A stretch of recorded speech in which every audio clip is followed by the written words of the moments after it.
Pessoal, o estômago, quando ele dilata e ele gira na cavidade, o eixo dele acaba formando uma curva menor e a curva maior.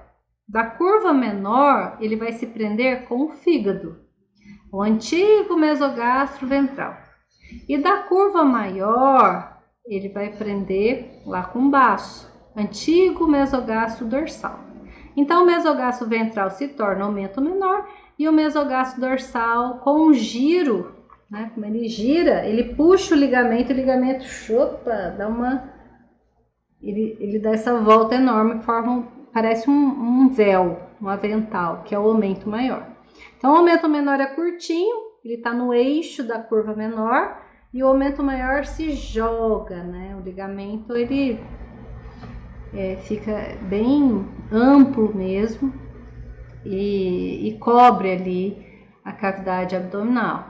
Eu quero que vocês imaginem esses órgãos dentro da cavidade e eles se movimentando, né? Porque o estômago, você comeu, o estômago enche, ele vai empurrar o fígado, concorda? Ele vai empurrar o intestino, o baço também. Então, tem um movimento constante dentro da cavidade, tá? O animal respirou, o pulmão dele inflou, vai empurrar o diafragma, consequentemente empurra o fígado, que vai empurrar todo o bloco, né? Então, o tempo inteiro a gente está tendo movimentos. Então, o ligamento, ele precisa ter essa versatilidade e, ao mesmo tempo, resistência, né? O peritônio, ele é muito fino, mas, ao mesmo tempo, super resistente. Imagina, gente, segurar um estômago, né? Ele fica pendurado ali, enche, esvazia, né? Empurrado pelo fígado, porque o pulmão empurrou ele. Eu vou continuar aqui nessa ideia da curvatura. Ó, curvatura menor está entre a tubulação de esôfago e a tubulação que vai sair aqui de intestino. Primeira parte do intestino nós temos chama duodeno. Aqui vai ter a lâmina de aumento menor, lembra? Gente, quando o esôfago entra na bolsa, nessa dilatação do tubo que a gente chama de estômago, essa região nós chamamos de cárdia. A região do cárdia ela tem um estreitamento, que vocês têm que imaginar que o esôfago está no tórax, perfura o diafragma, e assim que ele perfura o diafragma, ele já dilata essa bolsa que se torna estômago, né? E então tem um esfíncter, que a gente chama esfíncter do cárdia, ele trava aí para que o conteúdo que está nessa bolsa não fica refluindo para o esôfago, senão vai irritar a mucosa de esôfago, isso leva a uma esofagite, tá? Então, alguns animais não trava muito bem a região do cárdia, é o que a gente chama de refluxo, tá? E aí fica refluindo, voltando o conteúdo do estômago para o esôfago, isso não é legal, né? Mas pode acontecer, esse refluxo. Então, a região do cárdia é a entrada, é o início desse estômago. E já a saída do estômago, né? Essa região aqui nós chamamos de piloro. O piloro é o esfíncter mais resistente que tem no animal, tá? Ele trava bem porque, imagina, tá cheio de ácidos aqui. Agora, vocês imaginam se o piloro não travasse e ficasse gotejando o que está dentro do estômago direto pro duodeno, ficasse pingando ali o tempo inteiro, em gotinhas. Ia corroer a mucosa do duodeno. Então, o esfíncter mais forte que tem no corpo é o piloro. Ele trava mesmo aqui. É só quando vem um estímulo nervoso para mandar ele relaxar. E aí o conteúdo que está aqui no antro do piloro, né, vaza para dentro da tubulação de duodeno. Então tem um ritmo aí. Tem que ficar um tempo armazenado aqui na bolsa do estômago o que o animal comeu, justamente para as enzimas que foram liberadas, dá tempo de macerar, de digerir o que tá lá dentro desse estômago, tá certo? Porque se não for digerir o que está dentro do estômago, essas enzimas e essas substâncias, né, ácidas, elas vão corroer a mucosa. E aí nós temos aqui esses estômagos, nós dividimos aqui em monogástricos, né? Só tem um compartimento, que é o caso dos carnívoros, o suíno, o equino. Já ruminantes, nós chamamos de poligástricos. Ele tem 4 compartimentos, nós vamos ver 3 compartimentos fermentativos e um que é de enzimático, químico. A ave, ela já tem 2, então ela é um animal digástrico, tá? A gente pode então classificar ele como poligástrico, tem mais de um compartimento, né? Sendo 2, então ela... Mas você também pode ter uma outra classificação, digástrica aí, tá? Também tá valendo. A tumulação de estômago, né? Igual esôfago, a gente já viu, não é? Tinha 3 túnicas. Túnica externa é a serosa, até coloquei aqui, ó, peritônio visceral. Túnica muscular, que é um arranjo de fibras, né? Aí você tem sentido longitudinal, sentido circular e sentido oblíquo, para fechar a bolsa aí desse estômago. Tanto para ajudar na contração e mistura do líquido com a ingesta, como também para proteger, né, e não ter extravasamento da parte interna para ir para o abdômen. Porque é possível acontecer, a gente chama isso de úlcera. Úlcera é quando corrói a túnica interna, que é a mucosa, aí corrói a túnica média, corrói a túnica externa e aí o conteúdo cai dentro do abdômen. É possível, é difícil acontecer, mas é possível, tá? Isso a gente chama de úlceras. A gastrite é uma inflamação, uma irritação da parte da túnica interna, só na mucosa. Quando avança a profundidade, vai para a túnica média, aí nós já temos uma úlcera, é algo mais grave, é mais difícil o processo de cicatrização. Então, a túnica interna, que é a túnica mucosa aqui, ela tem uma parte que não tem glândula, lembra que o esôfago entra dentro do estômago, a região do cárdia? Ela não tem glândula, e ela tem uma parte que é glandular. São glândulas cárdicas, fúngicas e pilóricas. Vocês vão ver isso na fisiologia.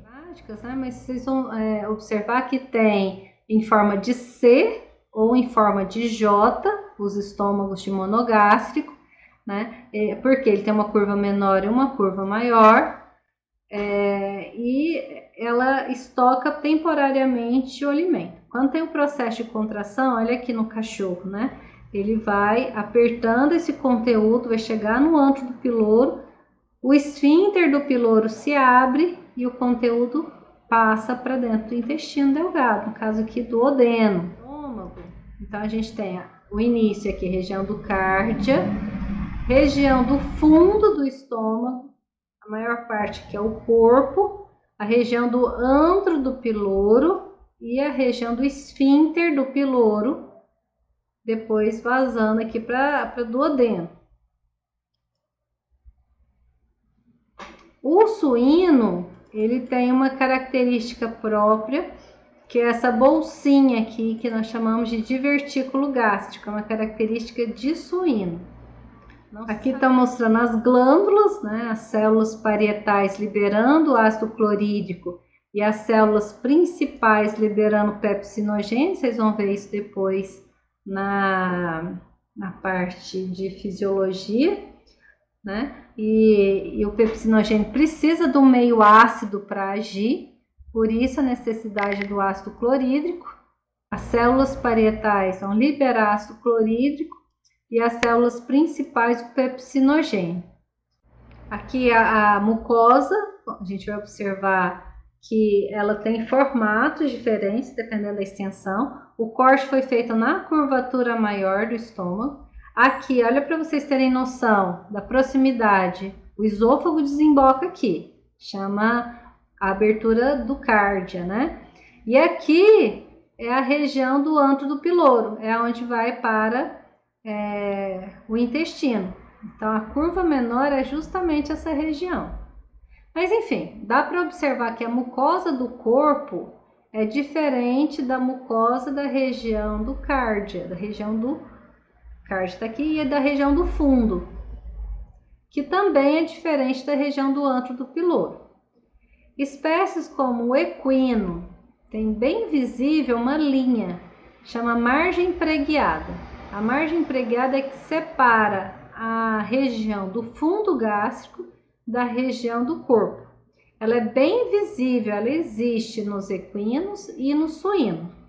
Aqui no suíno ela já não está tão visível, né, como é no equino. Aqui com o cachorro a gente tem o músculo diafragma, fígado, né, o estômago e aqui está o baço. Lembra que eu falei que o fígado se joga à direita? Então, a maior parte do fígado está à direita, só que o fígado de cão é tão grande, tão lobado, que ele ocupa também, viu, gente, a região, o antímero esquerdo. Só que a maior parte dele está no antímero direito. Se a gente pegar o fígado, por exemplo, de ruminante, ele está dorsal. Ele fica dorsal nos ruminantes, o fígado, porque o estômago joga ele para, além dele ficar todo no antímero direito, nos ruminantes, ele ainda sobe, fica no dorso esquerdo. Numa vista ventral, músculo diafragma, fígado, olha o estômago. Né? O estômago, boa parte dele está à esquerda, ele se joga para a direita e lança duodeno. Quando nós vamos para ruminante, a gente tem aqui que pensar primeiramente na regurgitação, é aquele retorno do bolo alimentar. Então, ele comeu, armazenou aqui no rumen, aí a folha ainda está muito grande, o material que ele ingeriu, é necessário que ela seja remastigada e sofre um processo de agregar mais saliva.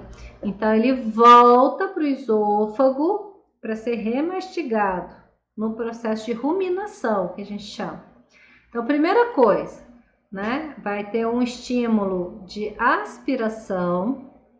Então, o conteúdo que está no rumen volta para o esôfago, porque o cárdia vai relaxar. Lembra que o cárdia é o esfíncter ali, que está da região do esôfago, no estômago?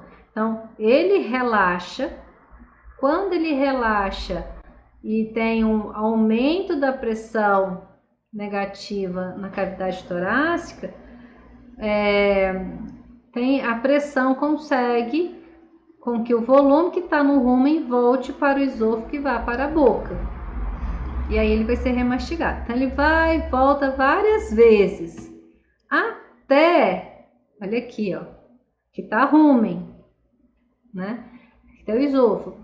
Então aquela folha comprida que ele comeu, né? Ele comeu, foi pro estômago. Tá grande ainda, precisa ser remastigada. Volta, vai, volta, vai, volta, vai, volta, até ele ficar com um tamanho menor.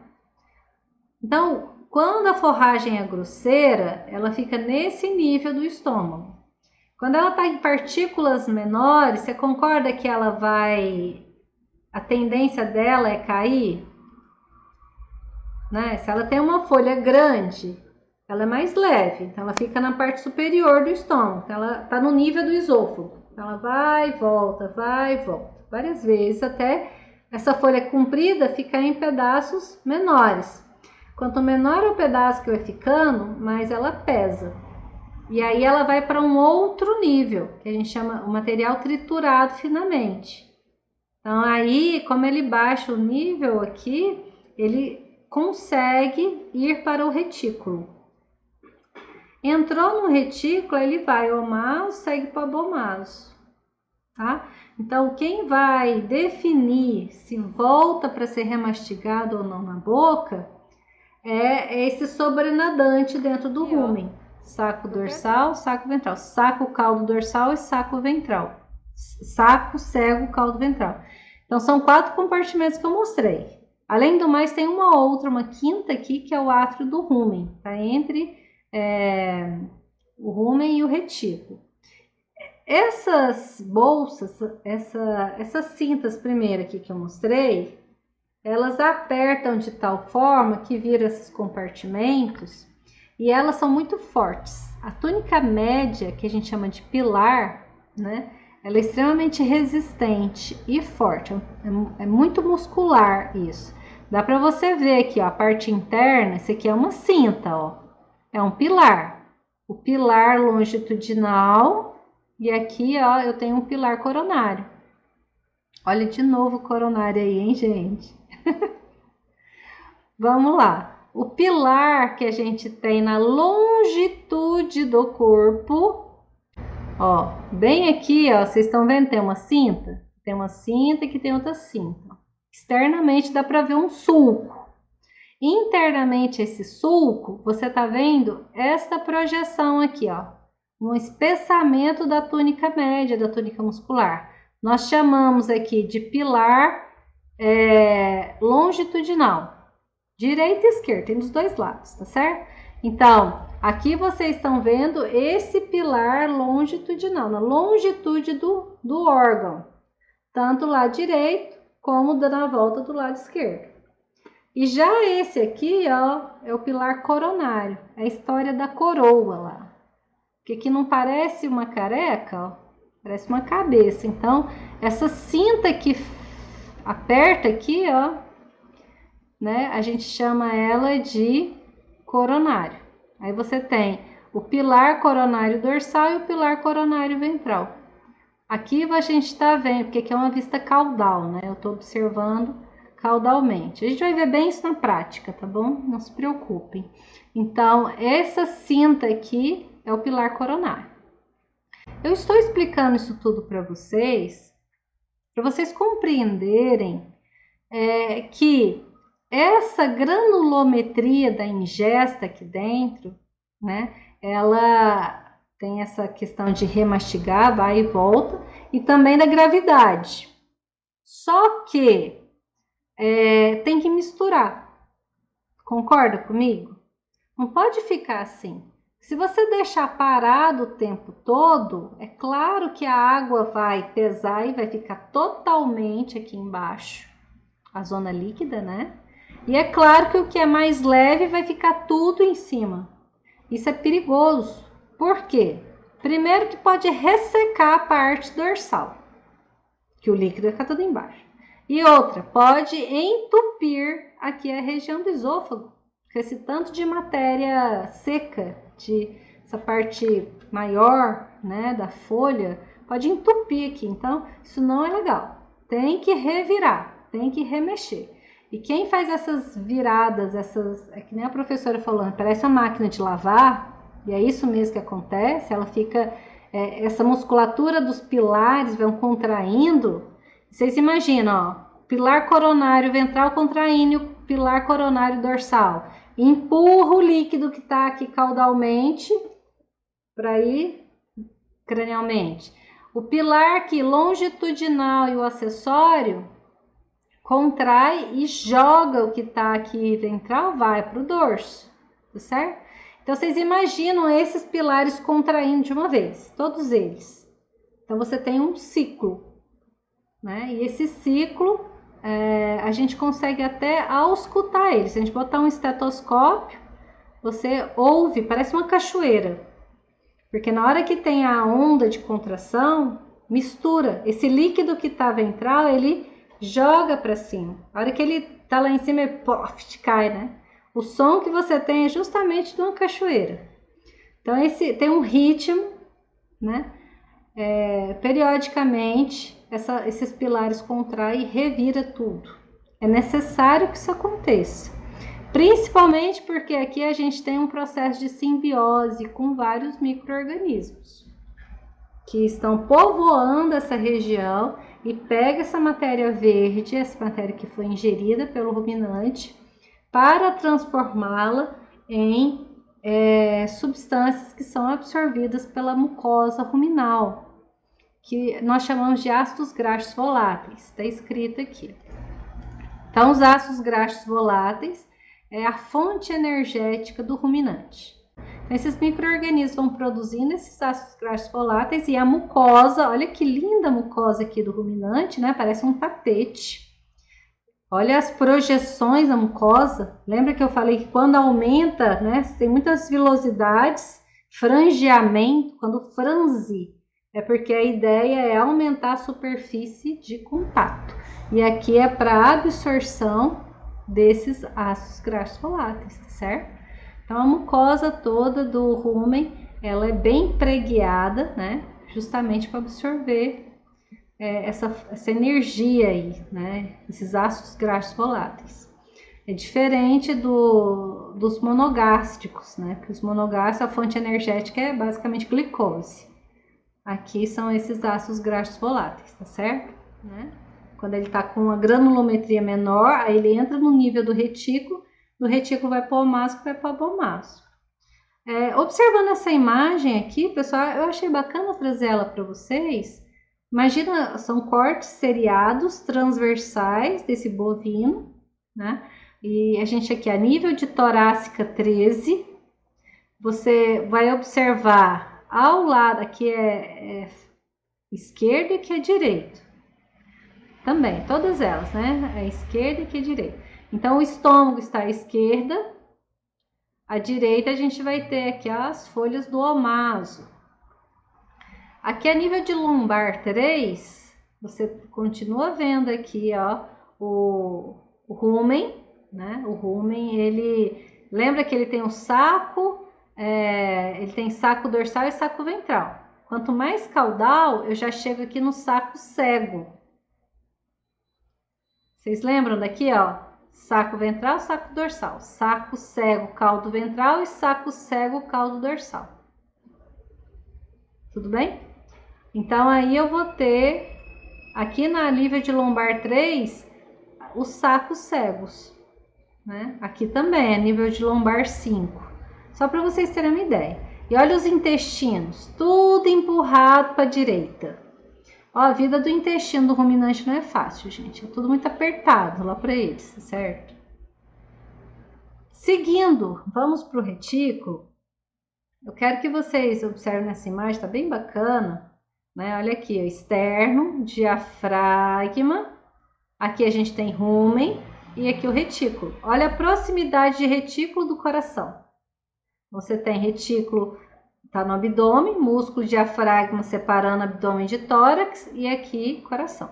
É muito comum ruminantes comerem pedaço de arame, prego, tá? E quando ele chega aqui, aqui tá a região do esôfago, a região do cárdia, né? E aí esse prego ele pode cair aqui, e aí ele perfura o diafragma e chega lá no coração. Então, isso aqui acontece muito com o ruminante. Esse animal está emagrecendo, você não sabe o que está acontecendo. É difícil fechar o diagnóstico disso aqui, porque a gente pensa em outras coisas, né? Nunca vai imaginar que é um pedaço de prego ou se é um arame, tá certo? Mas isso acontece, infelizmente, com frequência. Às vezes a pessoa vai arrumar uma cerca e deixa lá uns pedacinhos de arame, pasto, né? Ou arrumou alguma coisa, usou prego e deixa na cocheira, e o animal vai e come. Então tem que tomar muito cuidado isso. Olha que bacana que essa imagem da mucosa do retículo, ela parece uma colmeia, é uma rede, né? E quem perguntou aí da dobradinha, né? É essa parte aqui que faz. A disposição do omaso, que são lâminas, tá vendo? Facilita mais a absorção de líquido. Então, o omaso, o arranjo dele, a física, né? Se você parar a pensar dessas lâminas aqui, a ingesta cai aqui, então ela facilita a absorção do líquido. Mas vai estar absorvendo ácido graxo volátil também, sabe? Agora, o arranjo de rumen, com aquela mucosa bem preguiada, ela foi desenhada para absorção desses gases. E principalmente na região dorsal desse rumen.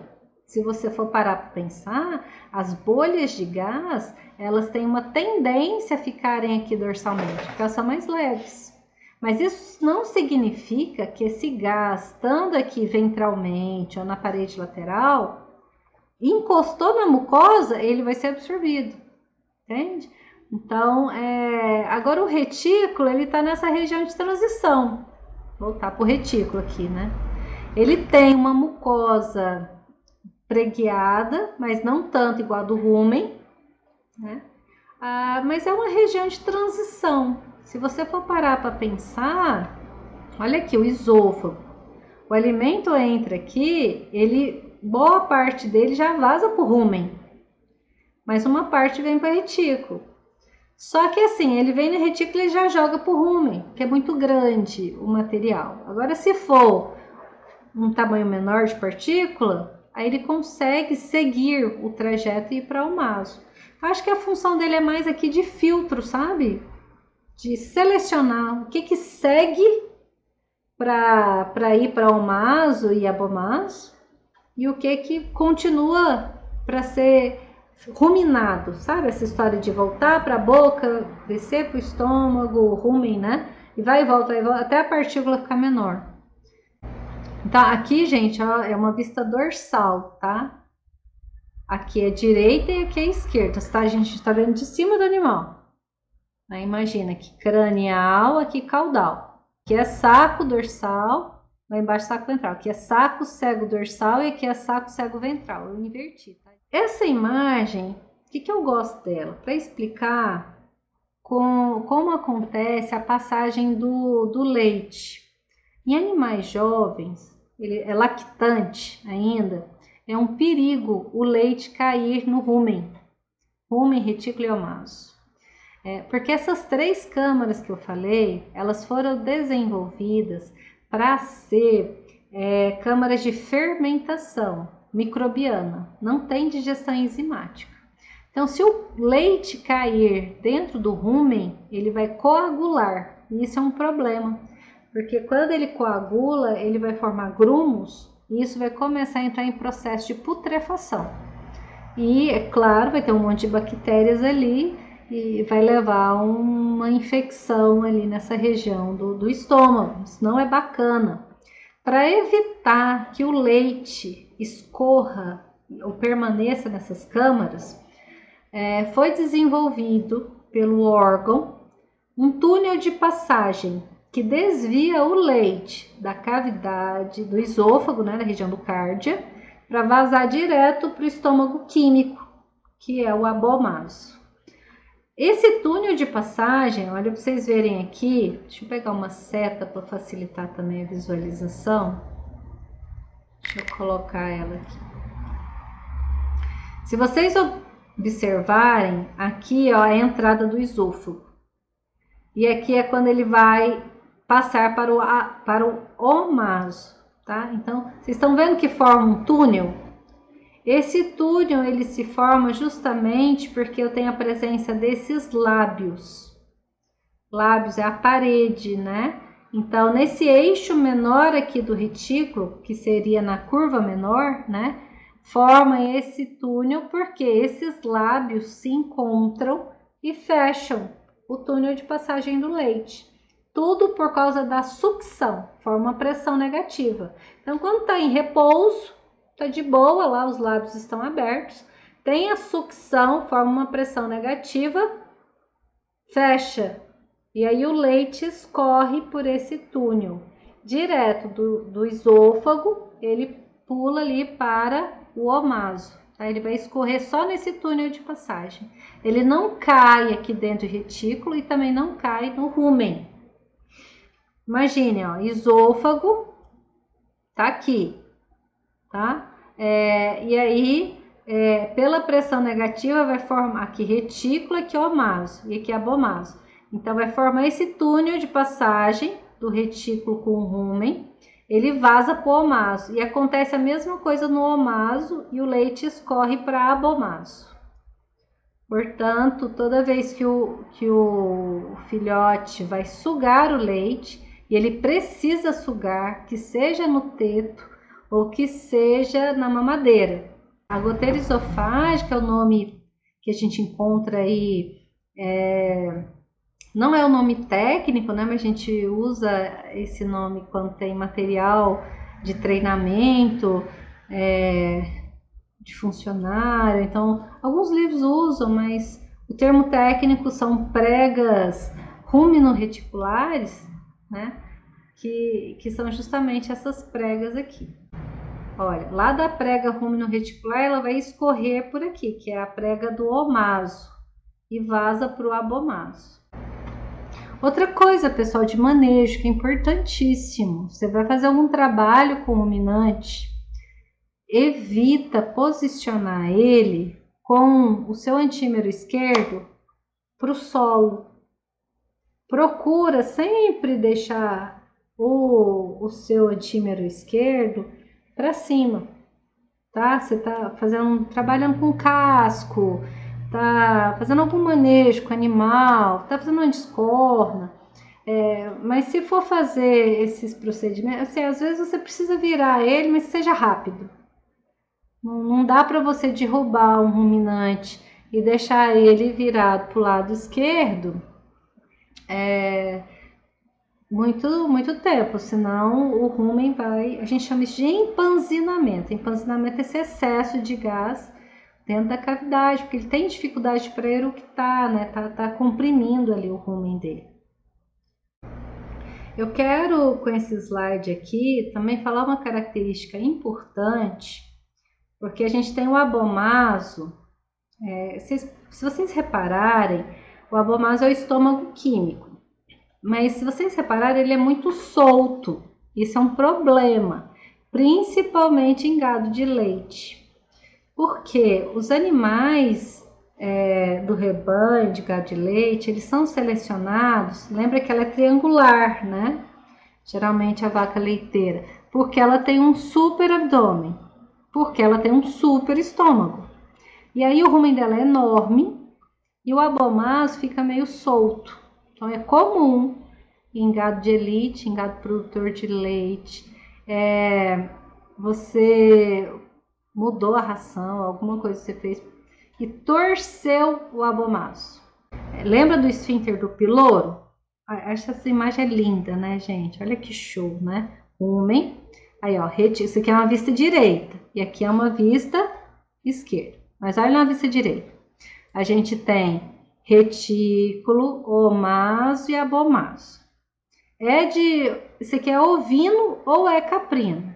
Por que eu falo isso? O omaso é pequeno.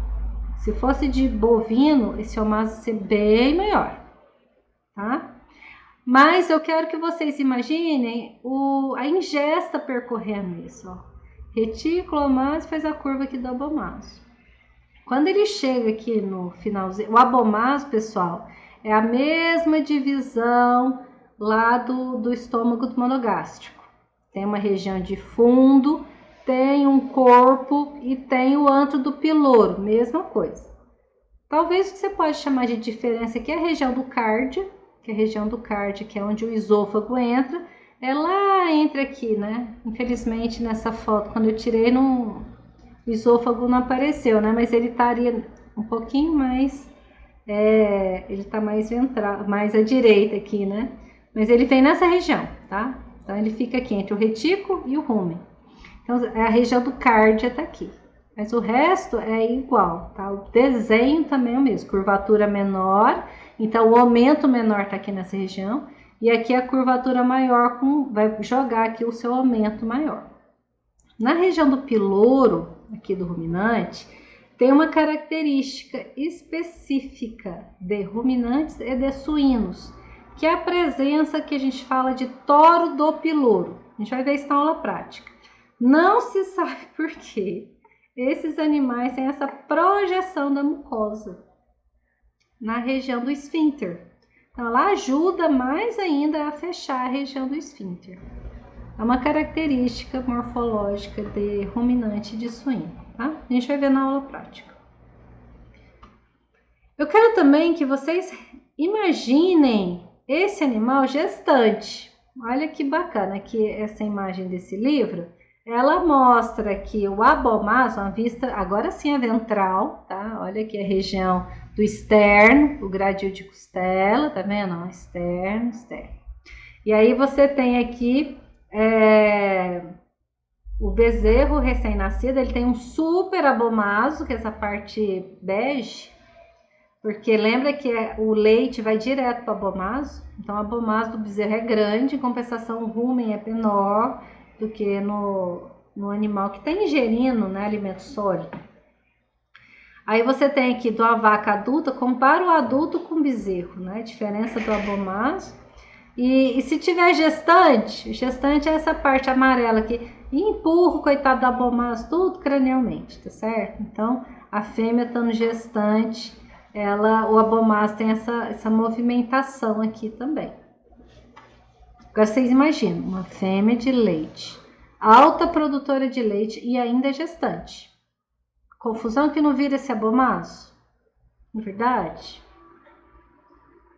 Olha aqui que bacana, tá mostrando a entrada aqui do omaso, jogando seu conteúdo aqui para o abomaso, que é o estômago químico, é o estômago verdadeiro dos ruminantes. Né? Ele faz uma curva assim para vir para a região do antro do piloro.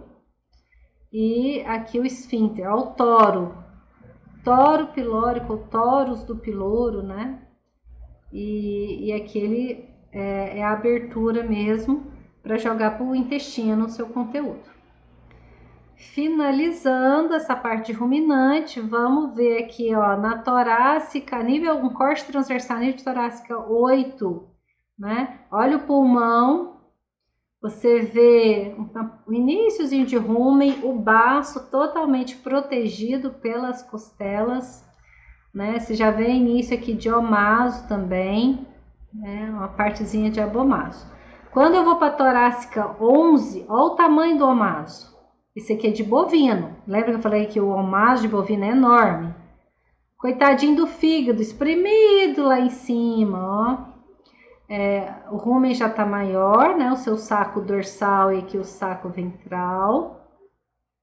Quando você já tá em lombar 1, observe, gente, não é muita diferença. Da torácica 8 para lombar 1, 9, 10, 11, 12, 13. São mais 5, né? 5 vértebras aí. Isso. 5 vértebras. E você tem uma diferença grande, né? No rumen. O rumen, o saco dorsal aqui, o saco ventral. Olha os intestinos, pessoal. Coitado dos intestinos, né? O rim aqui dorsalmente. Eu gosto dessas imagens para a gente começar a imaginar lá dentro do animal, né? Lembra que eu falei que o trocáter você pode aplicar ele em qualquer face aqui da lateral esquerda, você vai acertar o rumen, não tem risco, tem problema, vai acertar. A gente prefere mais a região dorsal para evitar o líquido que fica aqui na região ventral, tá bom? Mas qualquer região aqui.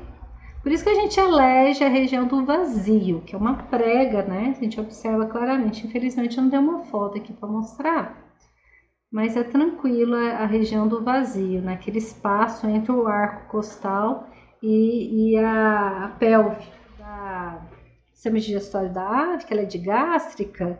Eu acho bacana vocês tem que estudar, né? Imagina a parte de avicultura, ela é importantíssima aqui na produção. E esse animal, ele é digástrico, sendo que o estômago químico vem primeiro e depois que vem o estômago mecânico. Então, a ave, ela tem, o seu esôfago tem uma projeção que chama papo, que armazena temporariamente o alimento. E aí esse esôfago continua, o papo vai liberando aos poucos, né, esse conteúdo para o estômago verdadeiro, que chama aqui de proventrículo. O proventrículo, ele é o estômago aqui verdadeiro desse animal, que libera enzimas. A gente vai ver na aula prática. E depois vem o estômago mecânico, que é a moela. Então, observem aqui nessa imagem, proventrículo e a moela. A moela, pessoal, ela tem uma musculatura muito potente e também uma mucosa super resistente. Aliás, esse animal, ele come pedregulhos, pedacinhos de pedra pequeno, né? Porque quando entra dentro da moela, essas pedrinhas ajudam a moer o que ele ingeriu, tá? Então, quem já teve a oportunidade de abrir, né, a moela, você vai observar esses pedregulhos, é normal, ela faz parte mesmo do processo ali digestório da ave, ajuda demais a quebrar os alimentos, a moer ali os alimentos dentro do estômago. E aí a musculatura da moela vai misturando, né? E as pedrinhas dentro da mucosa vai quebrando por exemplo, o milho, né? Alimentos mais duros. Essa moela tem essa capacidade de quebrar. Lembrando que aqui a musculatura é lisa, né, gente? Musculatura de órgãos é musculatura lisa. Esse número 2 é o baço, né? O baço na ave, ele é redondinho. E depois é o intestino.